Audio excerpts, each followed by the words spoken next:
ரமதானுடைய கடைசி பத்தில் இந்த 6 அமல்கள் அதிகமாக நம்ம செய்து வர வேண்டும். குறிப்பாக ரமதானுடைய இந்த கடைசி பத்தினுடைய ஒற்றைப்படை இரவுகளில் இந்த 6 அமல்களை அதிகமாக செய்ய முயற்சி செய்ய வேண்டும். இன்ஷா அல்லாஹ் நிச்சயமாக அல்லாஹ் ஜல்ல ஷானஹு தஆலா அந்த ஒற்றைப்படை இரவுகளில் தான் லைலத்துல் கத்ருடைய இரவை வைத்திருக்கிறான். நம்ம முழுவதுமாக இந்த 10 நாளில் அமல் செய்யும் பொழுது கட்டாயமாக லைலத்துல் கத்ருடைய இரவை நாம் அடைந்து கொள்வோம். அல்ஹம்துலில்லாஹ்.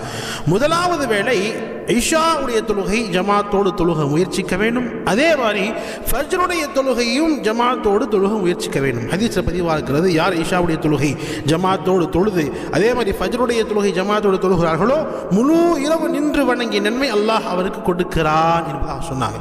எனவே நிச்சயமாக இந்த முதல் அமல் இஷா மற்றும் ஃபஜ்ருடைய தொழுகையை ஜமாத்தோடு தொழுக முயற்சிக்க வேண்டும். எல்லா நாளிலும் தொழுகணும், ஆனால் இங்கு குறிப்பாக அதிகமாக காசா அமல் செய்யணும். இரண்டாவதாக 3வது கலிமா அதிகமாக ஓத வேண்டும்.